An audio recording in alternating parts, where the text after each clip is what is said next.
হয়েছে রমজান মুবারকের শেষ দশকের গুরুত্ব এবং করণীয় বর্জনীয় সম্পর্কে। দেখতে দেখতে আমরা রমজান মুবারকের শেষ দশকে প্রায় চলে এসেছি, আর অল্প কিছু সময় পরেই রমজানের শেষ দশক মানে শেষ 10 দিন শুরু হতে যাচ্ছে। রমজান মুবারকের শুরুর দিনগুলো যেমন গুরুত্বপূর্ণ, শেষের দিনগুলো আরো বেশি গুরুত্বপূর্ণ। সুবহানাল্লাহ বলেন। রমজান মুবারকের প্রথম 10 দিন হলো রহমতের 10 দিন, দ্বিতীয় 10 দিন হলো মাগফিরাতের 10 দিন, তৃতীয় অর্থাৎ সর্বশেষ 10 দিন হলো নাজাতের 10 দিন।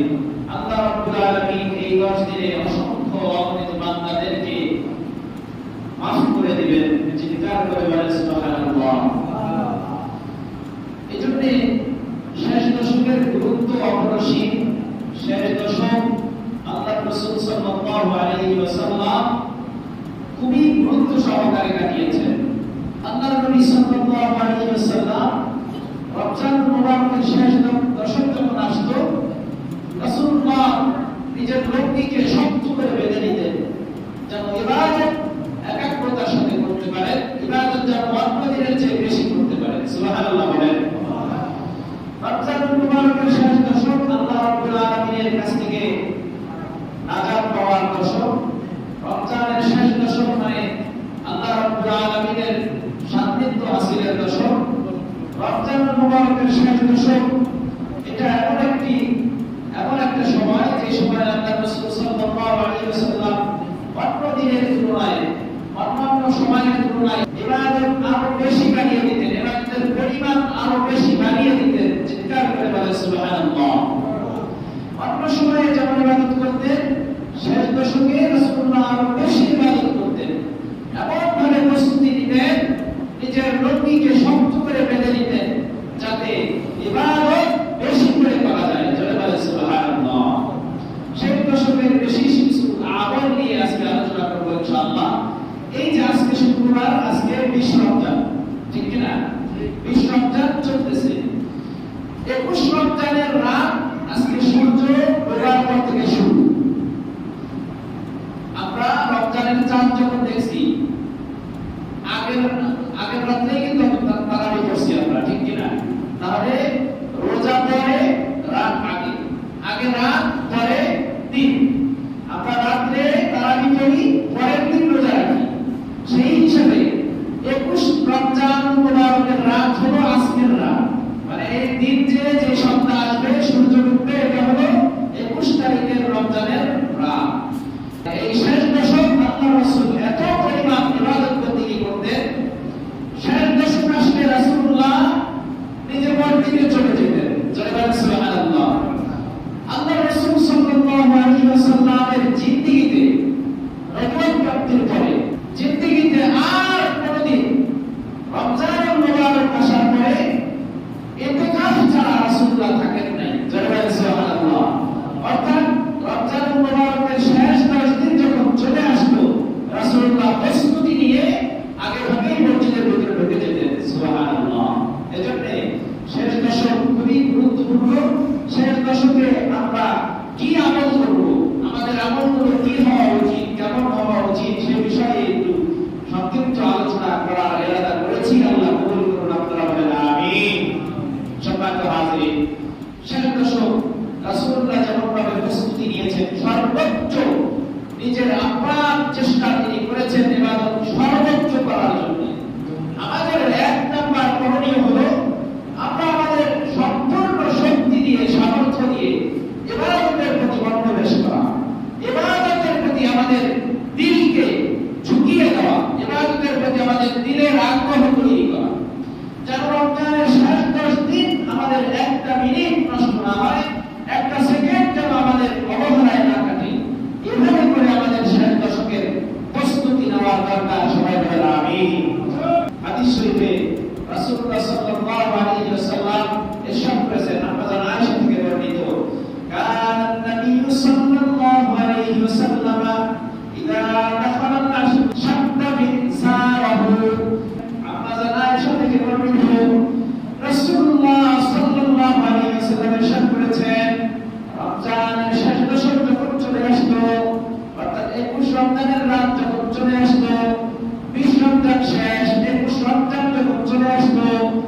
রাসূলুল্লাহ নিজের লোকটিকে শক্ত করে টিপটা দিয়ে নিতেন, শক্তকে বেঁধে নিতেন, শক্ত করে বেঁধে নিতেন, অর্থাৎ ইবাদতের প্রস্তুতি সর্বোচ্চ গ্রহণ করতেন। জয় বলেন সুবহানাল্লাহ।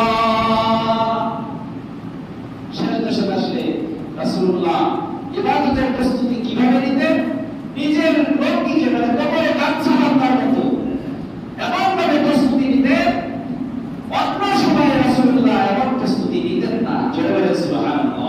অন্য হাদিসে আপনারা জানেন আয়েশা রাদিয়াল্লাহু আনহা থেকে বর্ণনা, কানা রাসূলুল্লাহ সাল্লাল্লাহু আলাইহি ওয়াসাল্লাম ইয়াজতাহিদু ফি আশরিল আওয়াখির। রমজান মুবারকের শেষ দশক যখন চলে আসলো, মালা ইয়াজতাহিদু ফি বাইরিহি, রাসূলুল্লাহ এই শেষ দশকে এত পরিমাণ প্রস্তুতি নিতেন, এত পরিমাণ প্রস্তুতি গ্রহণ করতেন, মালা ইয়াজতাহিদু ফি বাইরিহি, যেমন প্রস্তুতি নিতে অন্য কোনো সময় রাসূলকে দেখা যেত না। সুবহানাল্লাহ বলেন। তাহলে আমাদের প্রস্তুতি কেমন হওয়া দরকার? এমন প্রস্তুতি নেওয়ার দরকার যে প্রস্তুতি আমরা আগে গ্রহণ করি নাই। রমজানের এই শুরু থেকে 20 দিন আমরা করি নাই। শেষ দশকের গুরুত্ব এত বেশি, রাসূলুল্লাহ এত বেশি প্রস্তুতি নিতেন, যেই প্রস্তুতি নেওয়ার মতো প্রস্তুতি অন্য কোনো সময় নিতে রাসূলকে দেখা যেত না। সুবহানাল্লাহ।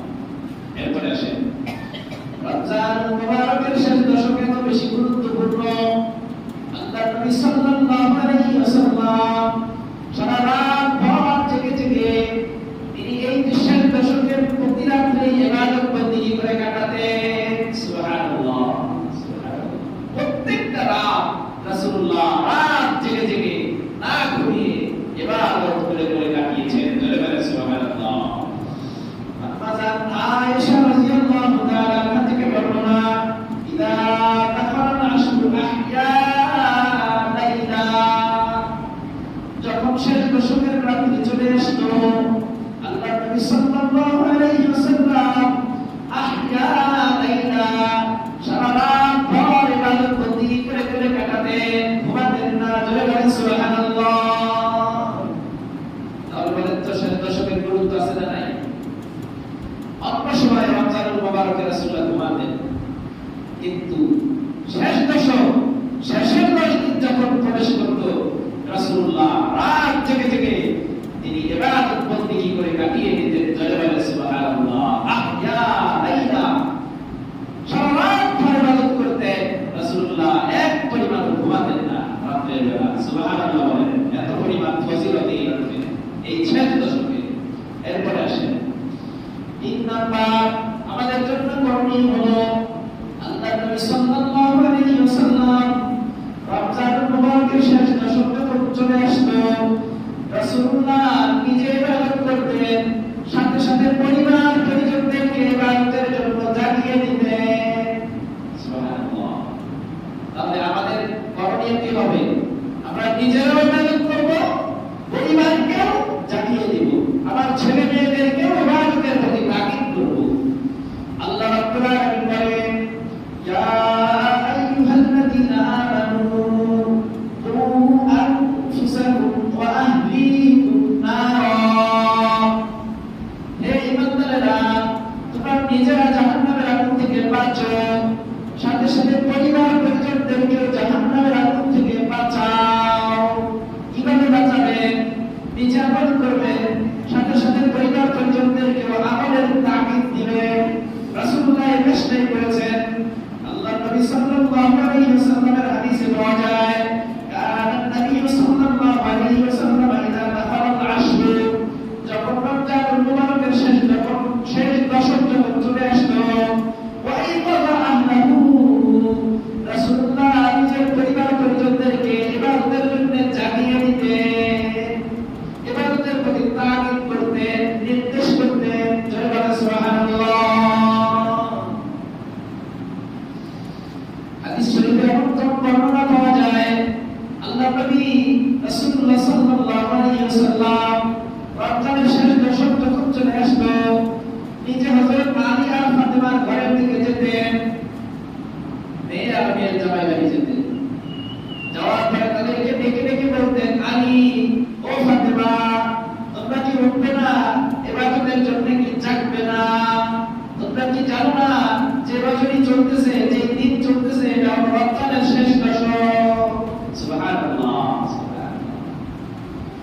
তাহলে 3 নাম্বার করণীয় কি আমাদের জন্য? 3 নাম্বার করণীয় হলো রাসূলুল্লাহ নিজে আমল করতেন, পাশাপাশি পরিবার পরিজনদেরকেও আমলের তাগিদ করেছেন। আমরা নিজেরাও এই শেষ দশকে আমল করব। নিজেরা আমল করবে জাহান্নামের আগুন থেকে বাঁচবো, এবং পরিবার পরিজনদেরকেও জাহান্নামের আগুন থেকে বাঁচানোর জন্য আমলের তাগিদ করব। সবাই বলেন আমিন। নির্দেশ করব। শেষ 10 দিন চলে আসছে, আর ঘুমের সুযোগ নাই। তোমরা প্রত্যেক রজনীতে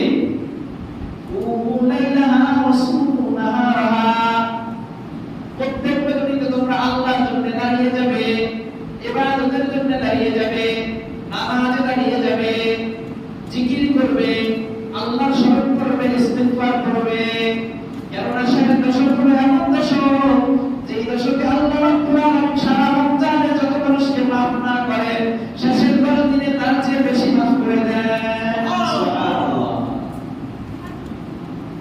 সারা রমজান মাসে যত মানুষকে মাফ না করেন, শেষ 10 দিনে আল্লাহ তার চেয়ে বেশি মানুষকে মাফ করে দেন। জোরে বলেন সুবহানাল্লাহ। শুধু কি তাই? আল্লাহর নবী সাল্লাল্লাহু আলাইহি ওয়াসাল্লামের হাদিস থেকে পাওয়া যায়, রমজানুল মুবারক শুরুর 20 দিনে যত মানুষকে মাফ না করেন, তার চেয়ে শেষ 10 দিনে বেশি মাফ করেন। আবার শেষ 10 দিনে যত মানুষকে মাফ না করেন, এক রজনী এমন একটা রজনী আছে, লাইলাতুল কদরি খায়রুম মিন আলফি শাহর। শেষ 10 দিনের রজনীর মধ্যে একটা রজনী এমন আছে, যেই রজনী হাজার মাসের চেয়ে উত্তম। আল্লাহ সারা রমজানে যত মানুষকে মাফ না করেন, ওই এক রজনীতেই তার চেয়ে বেশি মানুষকে মাফ করে দেন। চিল্লায়া বলেন সুবহানাল্লাহ। এই এক রজনী পাওয়া যাবে শেষ দশকে, রমজানের এই শেষ 10 দিনে। আল্লাহর নবী সাল্লাল্লাহু আলাইহি ওয়াসাল্লাম প্রথম দিকে ইতিকাফ করতেন রমজানের মধ্যখান, মানে মাঝের 10 দিন। মাঝের 10 দিন যখন ইতিকাফ করলেন, 21 তারিখের রজনী যখন চলে আসলো, রাসূলুল্লাহ আবার ঘোষণা দিলেন যে আমার সাথে যারা যারা ইতিকাফ করছো, তারা আবার আমার সাথে ইতিকাফ করো 21 রমজান থেকে 30 রমজান। কারণ আল্লাহ রাব্বুল আলামিন শবে কদর রেখেছেন এই শেষের বেজর রাত্রিগুলোর ভিতরে। আমাকে বেজর শেষ 10 দিনের বেজর রাত্রির কথা বলা হয়েছে, শেষ দশকের কথা বলা হয়েছে, কিন্তু প্রত্যেক সেটা আমার থেকে উঠিয়ে দেওয়া হয়েছে, আমাকে ঘুরিয়ে দেওয়া হয়েছে। জোরে বলেন সুবহানাল্লাহ। রাসূলুল্লাহ প্রত্যেক 10 দিন ইতিকাফ করার পরে শেষের 10 দিন আবার ইতিকাফ করেছেন। জোরে বলেন সুবহানাল্লাহ। তাহলে আমাদের 3 নাম্বার কাজ কি? 3 নাম্বার কাজ হলো নিজে বাঁচা, অপরকে জাহান্নামের আগুন থেকে বাঁচানো, নিজেদের পরিবার পরিজনদেরকে ইবাদতের জন্য তাগিদ করা। এটা শেষ দশকের বিশেষ একটা আমল। এবার 4th নাম্বার আমল খুব খেয়াল করে মনে রাখবেন। 4th নাম্বার আমল হলো আল্লাহর নবী সাল্লাল্লাহু আলাইহি ওয়াসাল্লাম পরিষ্কার পরিচ্ছন্নতা বেশি ভালোবাসতেন। শুধু ভালোবাসতেন বিষয়টা এমন নয়, পরিষ্কার পরিচ্ছন্নতা ঈমানের অঙ্গ। আত-তুহুর শাতরুল ঈমান। সুবহানাল্লাহ। আল্লাহর নবী সাল্লাল্লাহু আলাইহি ওয়াসাল্লাম সব সময় পবিত্রতা পছন্দ করতেন, খুশবু মেখে রাখতেন। পরিষ্কার পরিচ্ছন্নতা ঈমানের অঙ্গ। আল্লাহর নবী সাল্লাল্লাহু আলাইহি ওয়াসাল্লাম শেষ দশকে বেশি করে পরিষ্কার পরিচ্ছন্ন থাকতেন, পরিষ্কার পরিচ্ছন্ন পোশাক পরিধান করতেন। কারণ হলো পোশাক যদি পরিষ্কার থাকে, মনও পরিষ্কার থাকে। ভালো পোশাক গায়ে দিলে কিন্তু মনও ভালো থাকে। কথা বলে ঠিক কিনা? নিজের মনে একটা আনন্দ থাকে, একটা ফুর্তি থাকে। এজন্য রাসূলুল্লাহ সাল্লাল্লাহু আলাইহি ওয়াসাল্লাম এই প্রথম পোশাক পরিচ্ছেদ পরিষ্কার পরিচ্ছন্ন পোশাক পরিধান করতেন এই শেষ দশকে বিশেষ করে। আর পরিষ্কার পরিচ্ছন্নতা আর তুহুর ঈমানের অঙ্গ। এজন্য সবসময় পরিষ্কার পরিচ্ছন্ন থাকতে হবে। সবাই বলেন আমিন। তাহলে চতুর্থ নাম্বার আমাদের কাজ কি? আমরা এই শেষ 10 দিন বিশেষ করে পরিষ্কার পরিচ্ছন্ন জামা কাপড় পরব, পরিষ্কার পরিচ্ছন্ন থাকার চেষ্টা করব, সবসময় উজু অবস্থায় থাকার চেষ্টা করব। এটাও একটা পবিত্রতা। সবসময় উজু অবস্থায় থাকার চেষ্টা করব এবং খুশবু ব্যবহার করার চেষ্টা করব। সবাই বলেন আমিন। এগুলোতে মন প্রফুল্ল থাকে, মন ভালো থাকে। মন যদি ভালো থাকে ইবাদত করতেও বেশি মজা লাগে। মন যদি খারাপ থাকে ইবাদতের ভিতরে মন বসে না। বিভিন্ন রকমের চিন্তা, টেনশন নামাজের ভিতরে, ইবাদতের ভিতরে চলে আসে। কিন্তু মন যদি ভালো থাকে ইবাদত করতে মজা লাগে, বেশি বেশি করতে ভালো লাগে। মন ভালো না থাকলে ইবাদত বেশিও করতে ভালো লাগে না, বেশি করতে মনে চায় না। এজন্য পরিষ্কার পরিচ্ছন্নতা ইমানের অঙ্গ। রমজানের শেষ দশকের আমাদের অন্যতম একটা প্রস্তুতি হবে এমন আমরা পরিষ্কার পরিচ্ছন্ন থাকবো। সবাই বলেন আমিন। উজু নষ্ট হয়ে গেলে সাথে সাথে আবার উজু করে নেব। এটাও একটা পবিত্রতা, পরিষ্কার পরিচ্ছন্নতা। নাপাক অবস্থায় থাকবো না এই শেষ 10 দিন বিশেষ করে। সবাই বলেন আমিন। কাজ করতেছেন, উজু অবস্থায় আছেন, আপনার কাজটা ইবাদত হিসেবে গণ্য হবে। দোকানে ব্যবসা বাণিজ্য করতেছেন, বেচা কেনা করতেছেন, ওদিক দিয়ে উজুর দিকে খেয়াল রাখতেছেন, উজু নষ্ট হয়ে গেলে আবার উজু করে আসতেছেন, এই বেচা কেনাটা আপনার ইবাদত হিসেবে গণ্য হয়ে যাবে। সুবহানাল্লাহ। একদিক থেকে ইফতারি করতেছেন, সব মানে দুনিয়ার লাভ পাবেন, উজু করে থাকার কারণে আখিরাতের লাভ জমা হয়ে যাবে। সুবহানাল্লাহ। এজন্য উজু অবস্থায় থাকার চেষ্টা করবেন সবাই। এখন তো শীতকাল না, উজু করতে কষ্ট হবে, গরমকাল। ঠান্ডা পানিতে উজু করলে আরো ভালো লাগে। বেশি বেশি পানি লাগাইলে রোজাটাও একটু আরাম লাগে, ঠিক কিনা? ঠান্ডা পানি দিয়ে গোসল করলে, উজু করলে শরীরে একটু ক্লান্তি দূর হয়ে যায়। এই জন্য বারবার উজু করবেন, বারবার উজু করবেন। এটা রাসূলের সুন্নাহ। এরপরে আসেন পঞ্চম নাম্বার আমাদের যে করণীয়, এই শেষ দশকে একটা গুরুত্বপূর্ণ রজনী আল্লাহ রাব্বুল আলামিন আমাদের জন্য দিয়েছেন। সেটার নাম সবাই আমরা জানি, লাইলাতুল কদর। সেই নাম কি? লাইলাতুল কদর। যেই রজনীতে আল্লাহ রাব্বুল আলামিন কোরআনুল কারীমের মতো মহাগ্রন্থ আল কোরআনুল কারীম নাযিল করেছেন, যেই রজনীতে আল্লাহ রাব্বুল আলামিন বলেন, ইন্না আনজালনাহু ফি লাইলাতিল কদর। নিশ্চয়ই আমি কোরআনুল কারীম নাযিল করেছি লাইলাতুল কদরের রজনীতে। সুবহানাল্লাহ। যেই রাতে কোরআন নাযিল হয়েছে, যেই মাসে কোরআন নাযিল হয়েছে, সেই মাসের যদি এত দাম, তো যেই রাতে নাযিল হয়েছে, যেই সময়ে নাযিল হয়েছে, সেই সময়ের দাম কত হতে পারে? একটা মাস, যেই মাসের ভিতরে কোরআন নাযিল হওয়ার কারণে পুরো রমজান মাসের দাম আল্লাহর কাছে এত। আল্লাহ এটা যা নিজে দিবেন, এর পুরস্কার নিজে বিতরণ করবেন। কত দিবেন সেটা আল্লাহ ভালো জানে। এবারে বোঝেন তো, মাসের ভিতরে নাযিল হওয়ার কারণে পুরো মাসের দাম এত। এবার যেই রাতে নাযিল হয়েছে, যেই সময়ে নাযিল হয়েছে, সেই সময়ের মূল্য আল্লাহর কাছে কত? সুবহানাল্লাহ। আল্লাহ রাব্বুল আলামিন বলেন, লাইলাতুল কদরি খায়রুম মিন আলফি শাহর। এই রজনীর দাম আল্লাহর কাছে এত, রজনীটা আল্লাহর কাছে এত পছন্দনীয়। আল্লাহ রাব্বুল আলামিন বলেন, এই রজনী 1000 মাসের চেয়ে উত্তম। 1000 মাস মানে কত? 84 বছর 3 মাস। কয় মাস? 84 বছর 3 মাস। একটা রাতের দাম আল্লাহর কাছে 84 বছর 3 মাসের চেয়ে আরো বেশি। সুবহানাল্লাহ। খায়রুম মিন আলফি শাহর।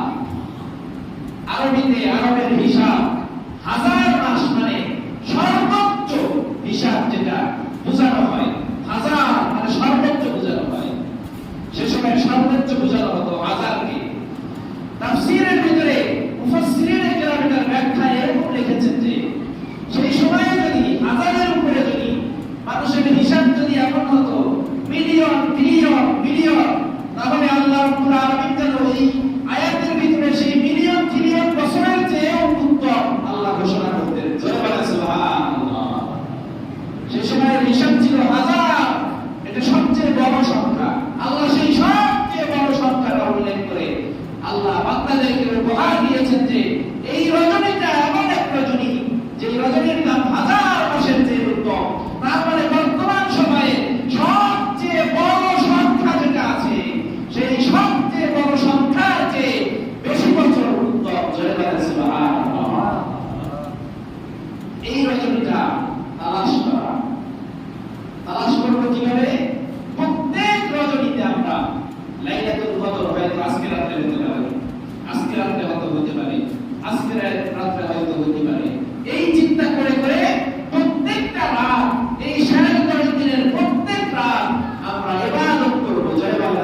যে কোনো একটা দিন হতে পারে। আবার কারো কারো মতে রমজানুল মুবারকের শেষ 10 দিনের যে কোনো একদিন হতে পারে। আবার কারো মতে শেষ 10 দিনের বেজোড় রাত যেগুলো সে বেজোড় রাতগুলোর ভিতরে হইতে পারে। আবার কারো কারো মতে 27 তারিখটাই বেশি সম্ভাব্য, এই দিনেই হয়তো হইতে পারে। এরকম মানে নির্ধারণ করা নাই যে এটা 27 তারিখেই বা এটা 25 তারিখেই বা 21 তারিখেই নির্ধারণ করা নাই। এটা বিভিন্ন ওলামায়ে কেরামের মতামত। কেউ কেউ সারা রমজান মাসের কথা বলেছে, কেউ শেষ 10 দিনের কথা বলেছে, কেউ আবার শেষ 10 দিনের বেজোড় রাতের কথা বলেছে, কেউ আবার 27 তারিখ বিশেষ করে বলেছে। কথা বলছেন?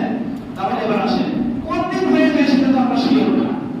21 তারিখেও হতে পারে যদি ধরি বেজোড় রাতগুলো, তাহলে 23 তারিখেও হয়ে যেতে পারে, 25 তারিখেও হতে পারে, 27 তারিখেও হয়ে যেতে পারে।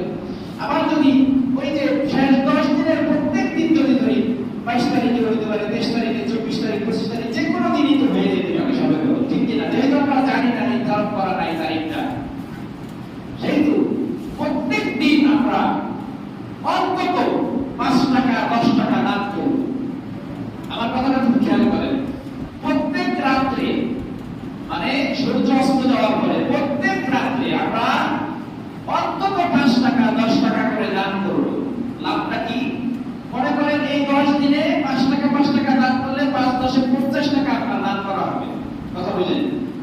যেই দিন আপনি 5 টাকা দান করছেন ওই দিনটা যদি সবে বদরের দিন রাত হয়ে যায়, তাহলে কি এক রাতের ফজিলত কত? 84 বছর 3 মাসের ফজিলত।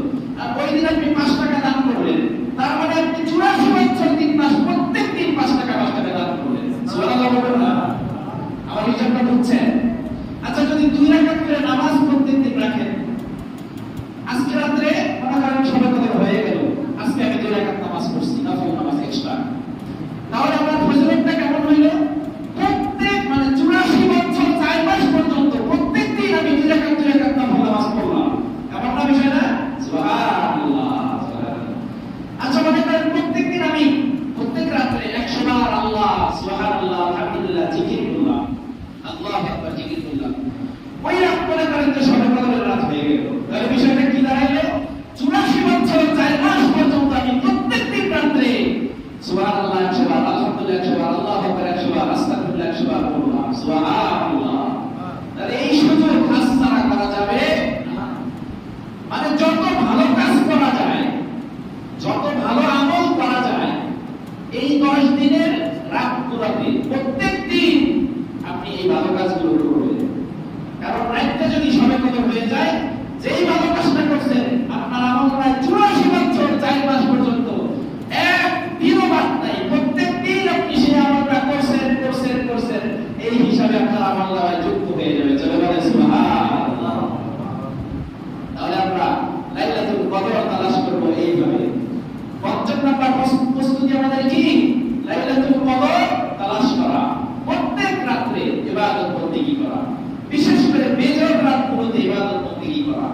তার যে আরো শক্তিশালী মত 27 তারিখ, 27 রমজানের রাত রজনী, এটা আরো বেশি শক্তিশালী মতামত। এই দিন বিশেষ করে আমরা আমল ইবাদত বন্দেগী করে কাটাবো। সবাই বলেন আমিন। তাহলে ৫ম নাম্বার প্রস্তুতি আমাদের হবে কেমন? আমরা প্রত্যেক রজনীতে লাইলাতুল কদর তালাশ করব।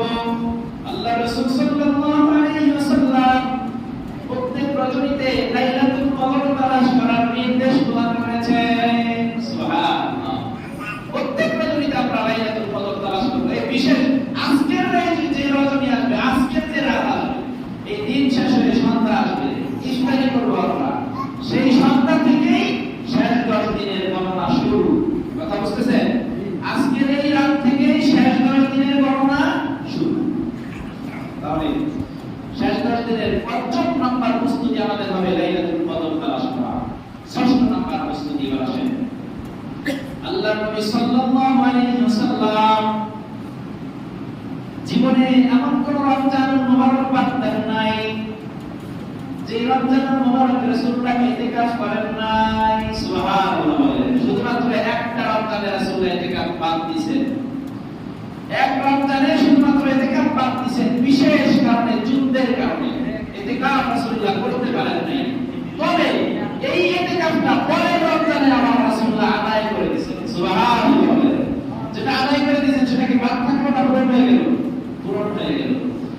রাসূলুল্লাহ ইতিকাফের এত গুরুত্ব দিয়েছেন। আমরা ফরজ নামাজ বাদ পড়ে গেলে এটাকে কাজা করি। রাসূলুল্লাহ ইতিকাফের গুরুত্ব বুঝিয়েছেন এমন ভাবে যে তিনি ফরজের মতো ইতিকাফ মনে করেছেন। ইতিকাফ একবার ছুটে গেছে, এই ইতিকাফ আমরা আদায় করেছি। জোরে বলে সুবহানাল্লাহ। কাজা আদায় করেছে। মনে করেন জোহরের নামাজ আমি পড়তে পারি না, আসরের সময় এটা কি করি?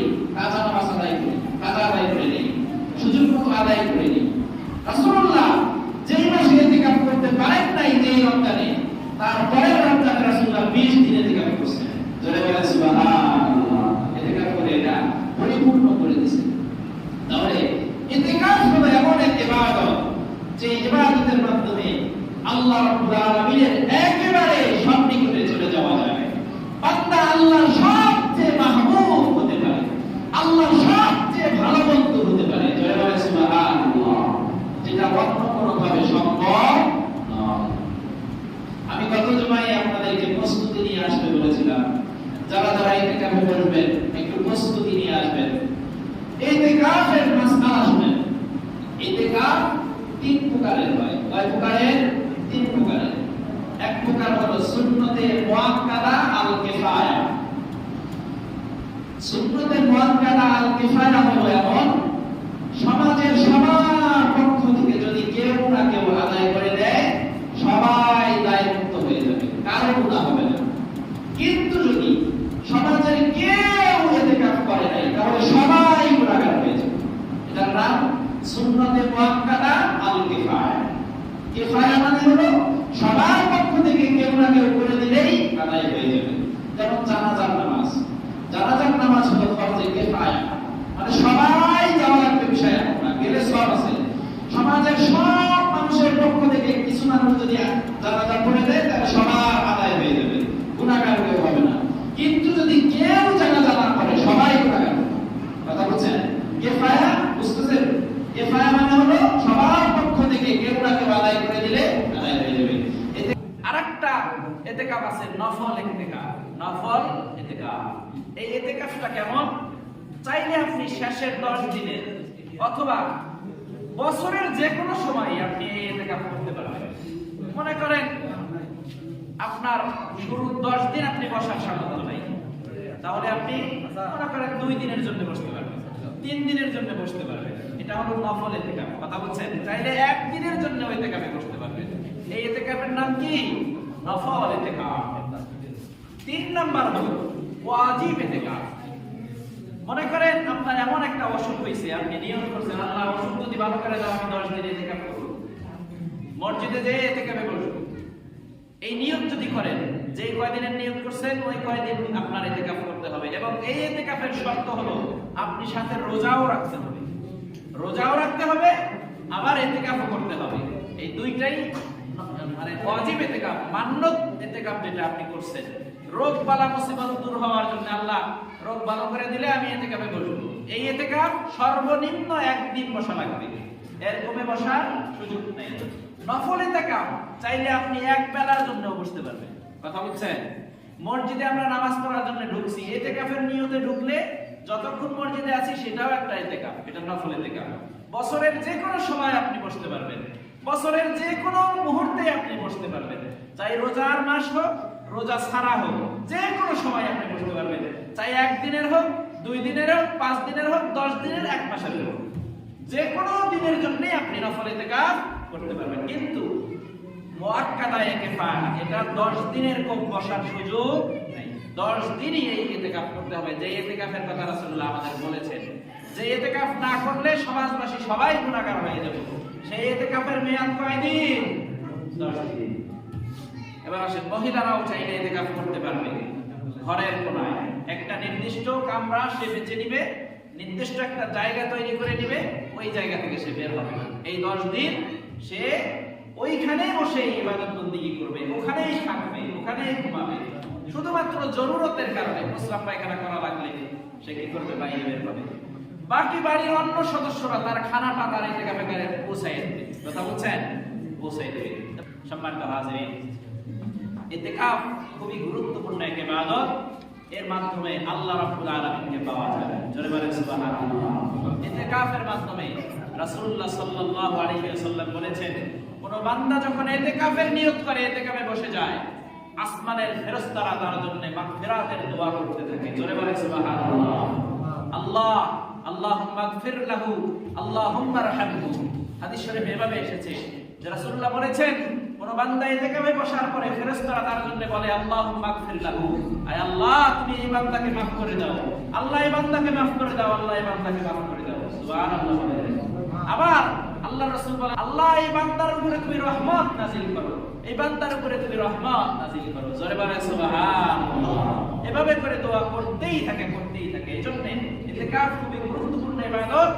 যারা ইতিকাফে বসবেন, দুইজন তো আলহামদুলিল্লাহ পাইলাম, আরো যারা বসার নিয়ত আছে, আজকেই সূর্য ডোবার আগে আসরের নামাজের পরে মসজিদে চলে আসবেন প্রস্তুতি নিয়ে। মাগরিবের পরে আসলে কিন্তু হবে না, সূর্য অস্ত যাওয়ার আগে মসজিদে অবস্থান করতে হবে। তখন থেকে একবারে মানে ঈদের চাঁদ দেখার আগ পর্যন্ত মসজিদে অবস্থান করতে হবে। এর নাম হলো ইতিকাফ।